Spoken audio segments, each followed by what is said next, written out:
The story I am about to tell is not one I share lightly. It has haunted me for years, a tale of love, betrayal, and the inexplicable horrors that lurk just beyond our understanding. My name is Fanny, and I was born into a rich and important family in Tyrone, Ireland. Although wealth and status surrounded us, love was a rarity in our home. I was the younger of 2 daughters, the only children in the family. My sister Mary was 6 years older than me, and her calm, kind demeanor often felt like a shelter from the cold indifference of my parents. My father, always stern, longed for a son to carry on his name. My mother, though attentive to societal appearances, saw me as little more than a bargaining chip for a favorable marriage. Mary's departure when I was just 12 years old marked the first major shift in my young life.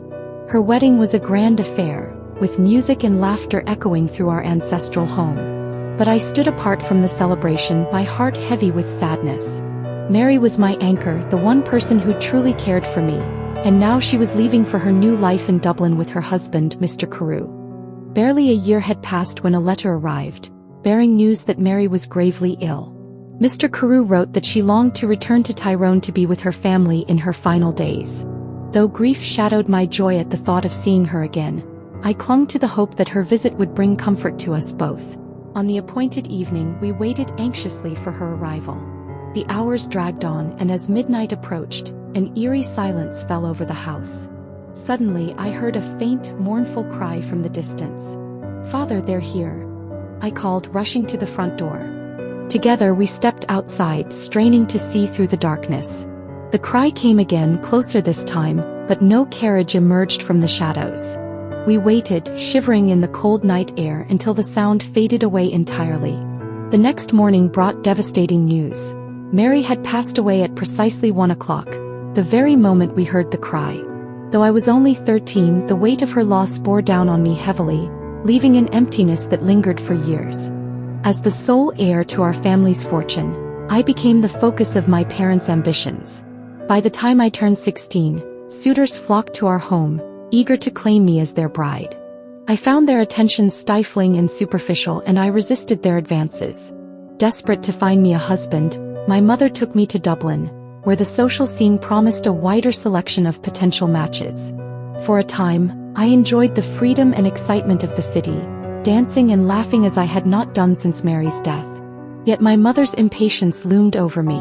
It was during one of these evenings that I first met Lord Glenfallen, a man well into his 50s with sharp eyes and a commanding presence. He was far from handsome, but his conversations held a certain charm. My mother, seeing in him the perfect match, pushed relentlessly for our union. One night she approached me with her proposition. "Fanny, Lord Glenfallen has expressed his desire to marry you.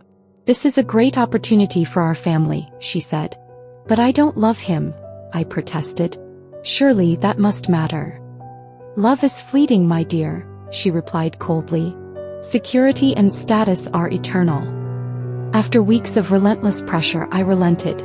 I did not love Lord Glenfallen, but I did respect him, and I hoped that perhaps happiness would follow. Our marriage took place the following spring, and soon after, we left for Lord Glenfallen's estate in Cahergilla. The journey was long and tiring, but the sight of the grand house lifted my spirits. Nestled near a glistening river, the estate was surrounded by lush gardens teeming with life. Martha, the housekeeper, greeted us warmly and gave me a tour of the sprawling property. The house was alive with activity. Servants bustled about, dogs roamed freely, and the air buzzed with cheer. Yet beneath the surface, I sensed a peculiar tension, as if the walls themselves harbored secrets. That evening Martha showed me to my bedroom. As she opened the door, a chill ran down my spine. In the corner of the room stood a shadowy figure draped in black. I froze, my heart pounding. "Martha, what is that?" I whispered, my voice trembling. She turned pale, her cheerful demeanor replaced by a look of dread. "Madam, that's the black coat," she murmured. "It's a bad omen. Whenever it appears, tragedy follows."